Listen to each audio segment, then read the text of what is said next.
tarde, senhores. E aí, qual é a boa? Nós tivemos o nosso primeiro NK-Book, com o livro 5 Desafios das Equipes, de Patrick Leoncini. A empolgação do Luiz é porque ele foi o nosso gestor e idealizador do NK-Book. O que é o NK-Book, Luiz? O NK-Book, ele é um clube do livro. E, basicamente, a NK, nós nos juntamos, selecionamos um livro, daí a gente lê o livro e debateu. Uhum. É isso. Eu acho que não tem E o que você achou do nosso debate? Olha, o debate foi bem bom, assim, do livro. O do debate especificamente. Tá. Porque a gente conseguiu ver várias coisas sobre óticas diferentes quando a gente não lê sozinho, a gente não percebe. E o mais legal foi ver o quanto que a leitura impactou e foi proveitosa para as outras pessoas. Uhum. Porque até então, quando você lê só pra você mesmo, ou quando você compartilha o que você lê é uma coisa, mas agora quando você vê quando todo mundo tá lendo, você vê que tá todo mundo pensando naquele mesmo assunto, daí ficou o mês todo mundo pensando na mesma coisa, então isso foi bem positivo. Legal. E o livro, Os 5 Desafios da Equipes, o Luiz que trouxe pra gente como sugestão, a principal questão dele era de fato entender as disfuncionalidades das equipes, né? Isso. E foi legal porque durante o processo de leitura de cada um da equipe, eles foram percebendo as suas próprias disfuncionalidades, né? Sim. E isso fez com que o debate acabasse sendo um pouco desvirtuado do livro para virar quase uma lavação de roupa suja. Terapia. Uma terapia. É Sim. isso, Gê. O que você achou, Gê, do livro agora? Eu achei bem interessante no sentido assim, fazia tempo que eu não lia um livro que tinha história e ao mesmo tempo conteúdo prático, né? Principalmente na área das empresas, né? Por exemplo, ele coloca dos desafios lá, um dos pontos base da pirâmide é a confiança. Então a confiança ela é essencial em qualquer relação. Por exemplo, a gente não consegue colocar o nosso dinheiro numa empresa que a gente não confia. A gente não compra um produto que a gente não confia. E a gente também não contrata uma pessoa se a gente não confia. E aí entra a questão da confiança, ela envolve todo o poder de decisão que a gente tem, a todo momento. Então se a gente não confia, a gente não consegue tomar uma decisão assertiva. Ou quando a gente toma, não confia no 100%, automaticamente a gente acaba não tomando uma decisão adequada para aquele momento. A confiança, ela é a primeira disfuncionalidade, né? Que Falta de confiança. A falta de confiança, claro. Isso. É a primeira disfuncionalidade que o Patrick, íntimo, trouxe pra gente. Vai aparecer um triângulo lá. O Pat. O Pat. Então, a falta de confiança é a primeira disfuncionalidade que a gente vê no livro. Como que vocês acham que é possível os empresários entenderem ou enxergarem a falta de confiança? E vamos até dizer o que o autor trouxe como conceito de falta de confiança mesmo. Tá. 2 perguntas em 1. Tá, vou começar pela segunda pergunta. Então, assim, o conceito de confiança ou falta de confiança, ele diz como sendo uma confiança na demonstração de vulnerabilidade, ou seja, não é simplesmente você confiar que a pessoa vai fazer o trabalho ou de que ela vai entregar alguma coisa boa, mas sim você confia que você pode ser vulnerável e mostrar suas deficiências e a pessoa não vai te julgar, pesar em você ou usar suas fraquezas contra você mesmo. Mas sim ela vai entender suas vulnerabilidades e vai agir do seu lado para ajudar você a suprir elas. Agora, como fazer o empresário entender... Agora, Ou enxergar isso na equipe. Enxergar isso na equipe. Olha, eu acho que para você enxergar isso na equipe, a melhor forma é você ver quando tem falta de conflitos positivos nas reuniões de grupo e quando não tem comprometimento com os resultados. Por quê? O livro fala, né? São as 5 disfuncionalidades e elas estão relacionadas entre si. E às vezes para você encontrar a falta de uma disfuncionalidade leva a outra. Então, às vezes, para você identificar a falta de confiança, é difícil identificar de uma vez, mas você vai identificar o quê? A pessoa não se posiciona. Então, você passa as orientações, a pessoa fala, tá, beleza. Aí você vê que ela fez uma cara ali de nojo, de raiva, fez meio contragosto e fez mal feito. Às vezes é falta de confiança. Porque a pessoa ela acha que se ela se posicionar, que se ela falar, que se ela der a posição dela, você vai julgar ela, vai pisar ela, vai mandar ela embora. Ou seja, porque ela não confia em você, né? E aí entra no segundo ponto, que é o medo de conflito, né? Exatamente. Porque ele já começa a conectar com a segunda disfuncionalidade que, eu não vou fazer isso para não me indispor. Isso. E aí você acaba não cumprindo a questão da confiança, automaticamente você começa a descumprir, é uma cadeia, né? Ela começa, é um efeito dominó. Você já começa a entrar numa outra disfuncionalidade, que é a questão do próprio conflito, medo de conflito, né? Medo de se indispor, medo de colocar os seus pontos, a sua visão sobre aquele ponto, achando que vai ser criticado, ou que vai gerar problema para você, né? Então Sim. é confortável ficar naquele ponto. É isso, na verdade, é difícil para os gestores perceberem a falta de confiança como só uma disfuncionalidade. Eles vão perceber quando a gente não tiver mais o resultado que a gente está atingindo, ou seja, a equipe não está performando, tem muita picuinha, tem muita briga. Aí vai falar, mas o que está errado? Aí, às vezes, você vai voltar e vai olhar para dentro da empresa, talvez as 5 disfuncionalidades estejam acontecendo, porque uma é em cadeia da outra. Então, a disfuncionalidade de falta de confiança, talvez não seja fácil de você visualizar de cara, mas se você nunca ouviu da sua equipe eu não tenho certeza se é isso que eu preciso fazer, ou se você não deixa aberto para um conflito, talvez esse seja o principal gatilho de que a gente não tenha uma equipe que confia entre si, né?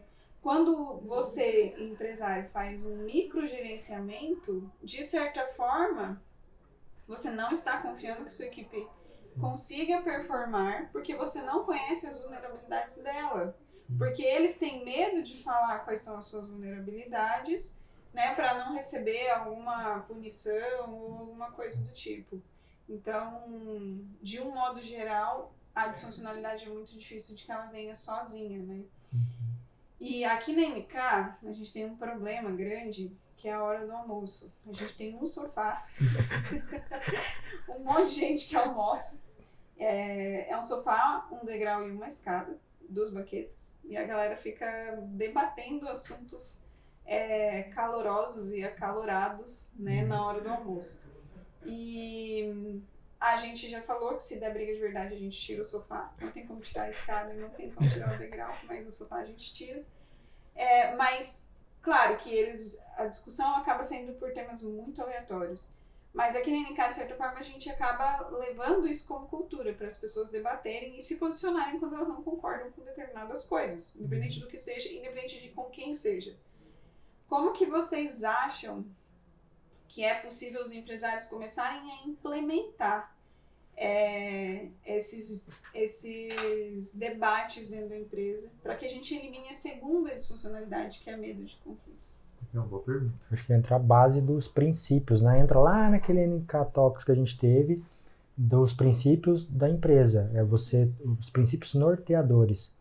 Quando a empresa tem esses princípios bem claros e descritos, ou pelo menos tem o objetivo de formar isso, juntar a equipe, onde todo mundo coloca o que ele acredita que são os valores ali, os princípios básicos da cultura, da vivência e da execução do próprio trabalho, fica muito fácil isso.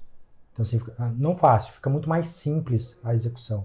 Então, primeiro, se ele não tem esses princípios ainda descritos, se ele não tem esses princípios ainda feitos, eu acho que o ponto de partida seria aí. Porque aí as pessoas vão entender aonde elas sabem, até onde ela pode ir na fala, até onde ela pode ir no diálogo com as pessoas, porque ela sabe que tem princípios ali. E que se ela não concorda com os princípios, automaticamente ela mesma pede para sair, né? Porque ela não condiz com aquilo que tem. Por exemplo, um dos valores que a gente aqui a confiança, a gente debateu bastante. Então, um princípio nosso é a confiança. Então, se a gente não confia na equipe, no time, nas pessoas que estão, a gente não consegue permanecer e travar um diálogo, né? Que seja construtivo, que seja bom para todos. Então, talvez seriam os princípios para a gente iniciar. Tem uma outra coisa que eu acho que isso exige maturidade do empresário, inclusive, né? Eu acho que às vezes daí que nasce a disfuncionalidade, que é a falta de confiança. Ela não é só entre a equipe, mas é também em relação da equipe com o empresário, do empresário com a equipe. Então, muitas vezes, há uma dificuldade em criar esse ambiente de confiança e que abra debates, porque o próprio empresário, o gestor, às vezes ele tem medo de expor, de mostrar os objetivos que eles têm de longo prazo na empresa e abrir algumas coisas para a equipe e abrir para debate, porque ele mesmo não quer ouvir. O próprio empresário tem medo de conflitos. Então ele vai, sei lá, abrir os objetivos de médio prazo da empresa e os colaboradores vão falar, não sei, eu acho que deve ser de outro jeito, eu acho que deve ser daquilo outro. Vai falar, esses são a missão, valores da empresa, a gente vai contratar uma consultoria, a gente vai contratar aquilo. Sei lá, às vezes vai expor as coisas da empresa para alguns funcionários, isso vai gerar debate. E às vezes o próprio empresário, às vezes tem essa insegurança de abrir certas coisas para a equipe. E claro, não é para abrir tudo para todo mundo, mas eu acho que começa por aí, sabe? Então, assim, indo do ponto de vista mais prático. O próprio livro aqui, ele traz 2 sugestões de dinâmica que dá para fazer, que uma é a questão de falar pequenas coisas da sua vida. Então ele faz lá um questionário que é, agora eu não lembro quais são as perguntas, mas primeiro emprego, pior emprego, número de irmãos, passatempo favorito, não é? Sim. Uma coisa assim. É que ele para você falar um pouquinho, quando você faz isso, você está expondo um pouquinho da sua vida particular, de algo que você reservou para você, mas só que você se sente confortável em falar. Isso. Porque se qualquer um, por exemplo, número de irmãos, se qualquer um você digitar na internet, você tem uma rede social, o pessoal vai saber. Mas você inconscientemente acredita que ninguém sabe daquilo, então você guarda para você. Quando você expõe aquilo ali, você se torna vulnerável. Isso. Daí tem essa dinâmica e tem uma outra dinâmica que é de expor a sua maior qualidade e a sua maior vulnerabilidade, com sinceridade, assim, para a equipe. E depois a equipe fazer a mesma coisa. Então isso já gera um clima de maior confiança, que daí as pessoas já começam a se ver como mais humanos, etc.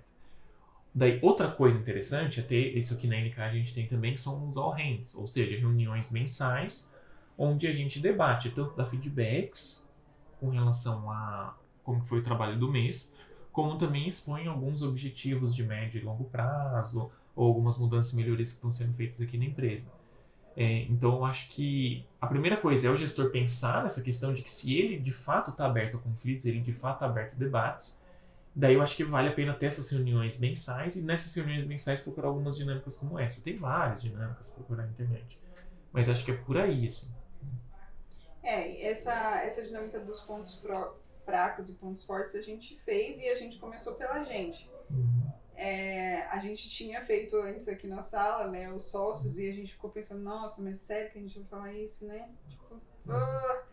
Eu não queria falar isso.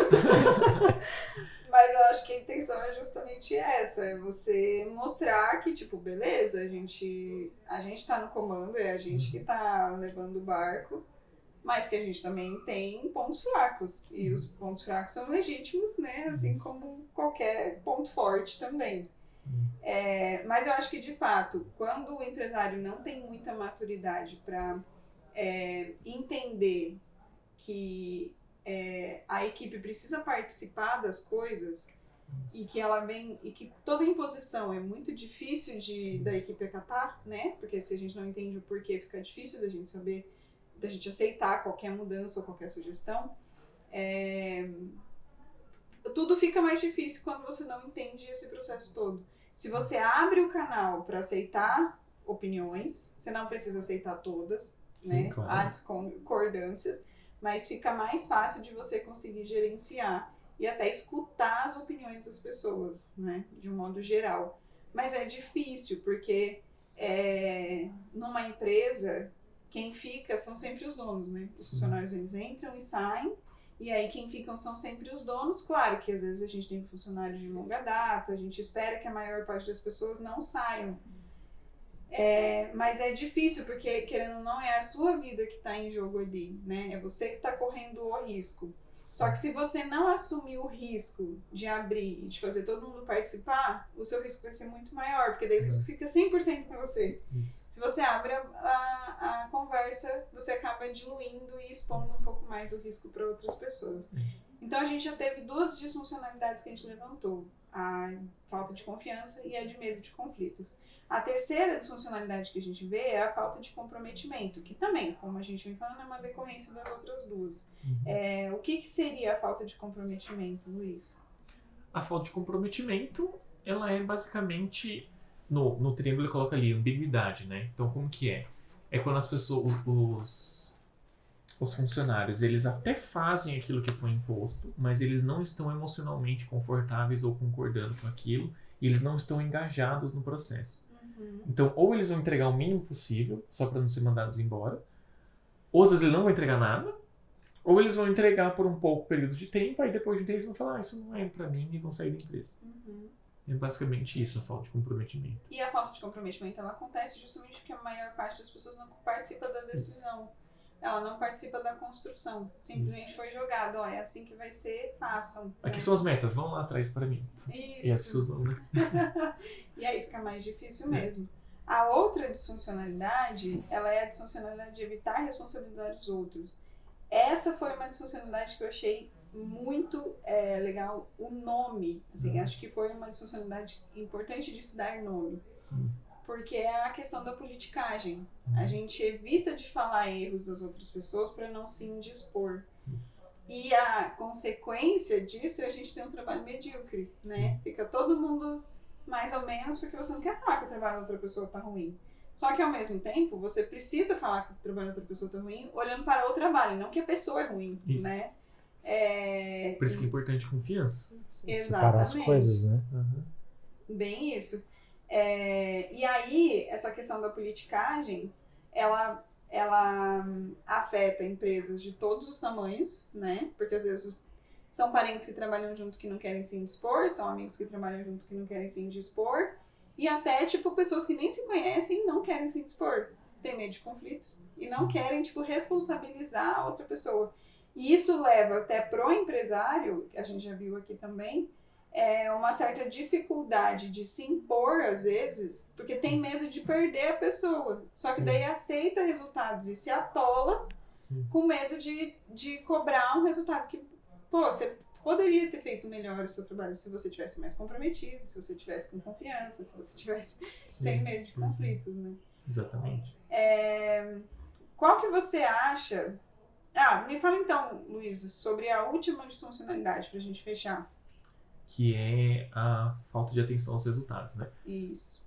Então, como que funciona? Como não tem confiança no grupo, aí não tem conflitos produtivos, não tem a participação da equipe no debate, naturalmente não tem comprometimento das metas que são colocadas, não tem atenção aos resultados coletivos, e a pessoa coloca os resultados individuais acima de qualquer outra coisa.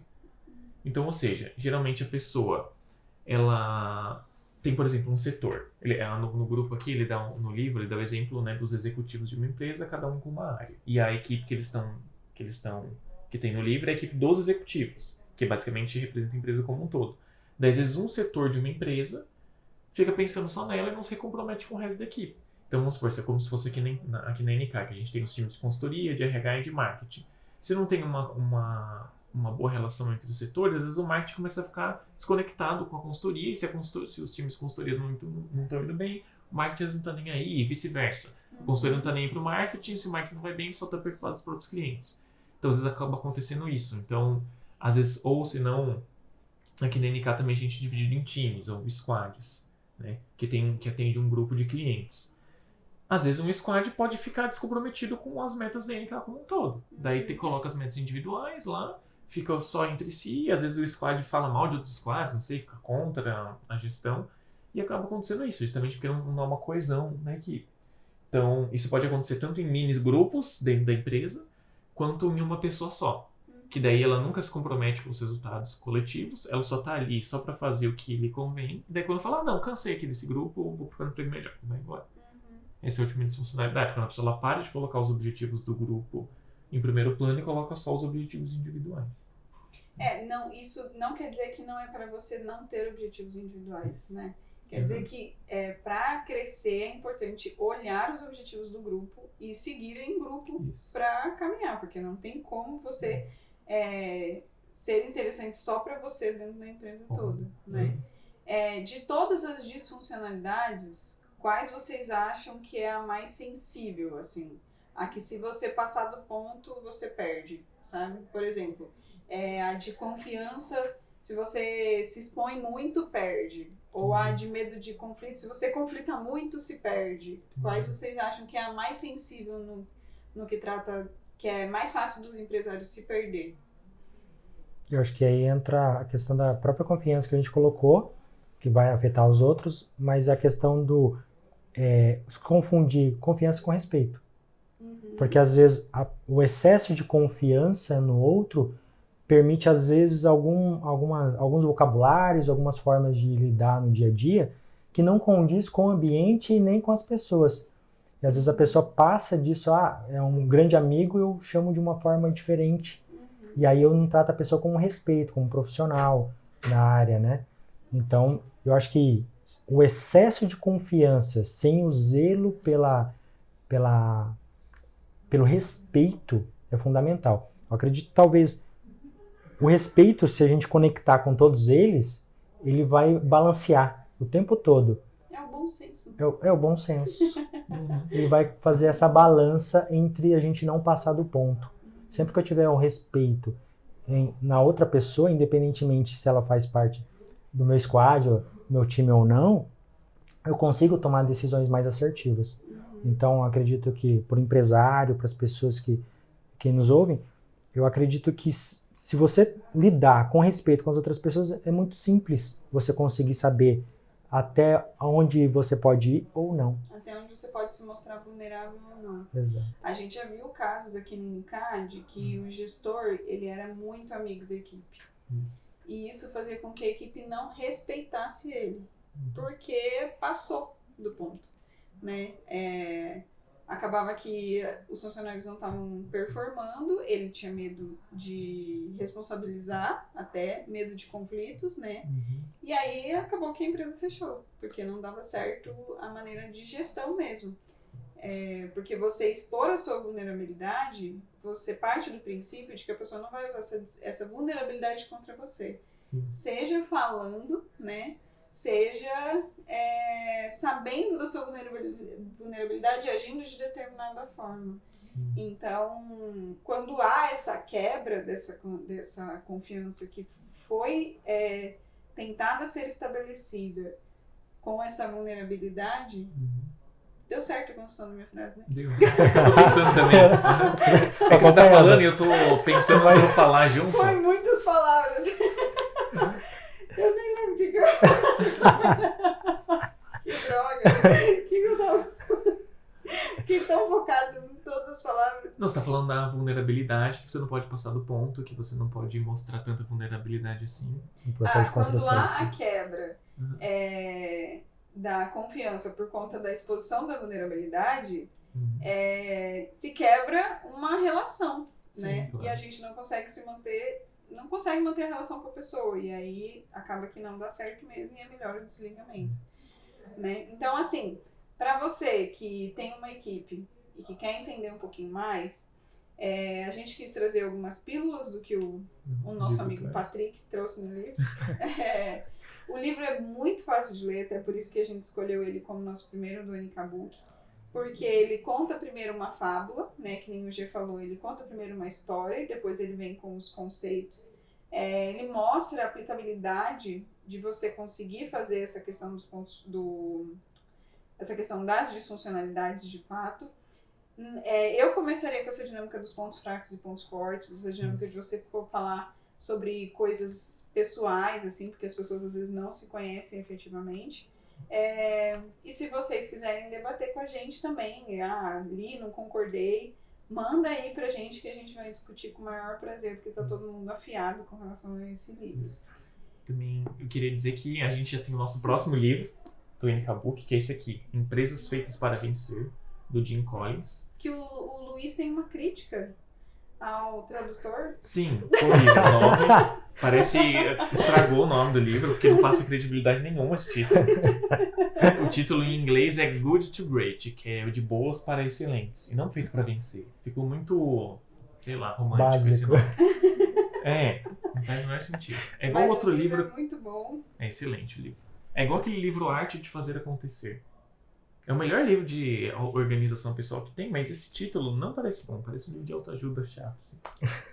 Entenderam, editoras? Entenderam? Façam nomes mais fortes.